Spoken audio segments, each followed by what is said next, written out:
ایک حد کے بعد تو انسان سب کچھ چھوڑ دیتا ہے، روٹنا، شکایت اور گلے شکوے کرنا، اور پھر دل تو ایسا ہو جاتا ہے، کوئی بات کرے تو ٹھیک، نہ کرے تو بھی ٹھیک۔ لوگ کتابوں کی طرح ہیں، ہر ایک کی اپنی کہانی ہے۔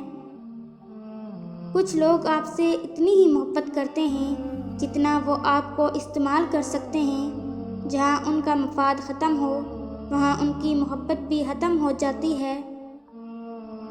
احساس زبردستی نہیں ڈالا جا سکتا۔ اگر یہ ممکن ہوتا تو اس دنیا میں کوئی مسئلہ ہی نہ ہوتا۔ دل برا رکھ کر زبان کا میٹھا بننا مجھے نہیں آتا۔ جسے عزت دی، دل سے دی، جسے چھوڑا، دل سے چھوڑا۔ زبانوں کے پیچھے مت چلو، کوئی تمہیں ایسی کہانی نہیں سنائے گا جس میں وہ خود غدار ہو۔ کسی کی زندگی میں وہ غلطی بن کر کبھی بھی شامل نہ ہو جس کے بعد آپ تعمر خاموش بددعاؤں کے حصار میں رہیں۔ یہ خاموش بددعائیں بہت اوپر تک جاتی ہیں اور پھر انسان کو مرنے دیتی ہیں اور نہ جینے دیتی۔ اہمیت الفاظ کی ہوتی ہے مگر اثر ہمیشہ لہجوں کا ہوتا ہے۔ جب آپ رب سے محبت کرتے ہیں تو وہ آپ کے دلوں میں انہی لوگوں کو بسنے دیتا ہے جو آپ کی محبت کے اہل ہوں۔ ہر انسان کی دو کہانیاں ہوتی ہیں، ایک وہ جو سب کو سناتا ہے اور ایک جو وہ سب سے چھپاتا ہے۔ احساس کے رشتے دستک کے محتاج نہیں ہوتے، یہ ایک خوشبو ہے جو دروازوں سے بھی گزر جاتی ہے۔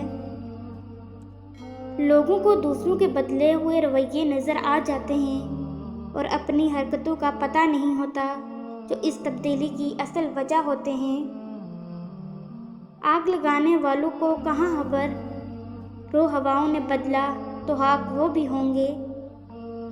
اے عزت دینے والے رب، ہمیں ان لوگوں کے شرک سے بچا جو ہماری اچھائیاں تو چھپا لیں لیکن ہماری برائیاں بھلا دیں۔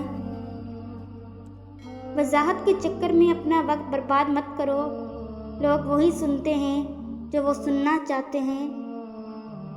لوگوں کو وقت دیں، موقع دیں، عزت دیں، حال پوچھیں، قدر کریں، دل میں رکھیں، لیکن کسی سے تعلق کی بھیک نہ مانگیں۔ لوگ کیا کہیں گے، یہ ایک ایسی گھٹیا سوچ ہے جو اللہ کا ڈر نکال کے لوگوں کا خوف ذہن پر غالب کر دیتی ہے۔ کچھ لوگ کچھ بھی نہیں کرتے مگر لوگ ان سے خوش رہتے ہیں، اور کچھ لوگ جان نکال کر ہتھیلی پر رکھ دیتے ہیں تو بھی ان کی قدر نہیں ہوتی۔ میں نے زندگی سے پوچھا تو اتنی مشکل کیوں ہے؟ زندگی نے ہنس کر کہا دنیا آسان چیزوں کی قدر نہیں کرتی۔ اپنے دل کو مضبوط بناؤ اور اللہ پر یقین کرو، وہ تمہاری ہر مشکل آسان کر دے گا۔ زندگی میں سب لوگ رشتہ دار یا دوست بن کر نہیں آتے، کچھ لوگ سبب بن کر بھی آتے ہیں۔ منافق لوگوں سے وہ کتا بہتر ہے جو سامنے بھونکتا ہے، پیٹھ پیچھے نہیں۔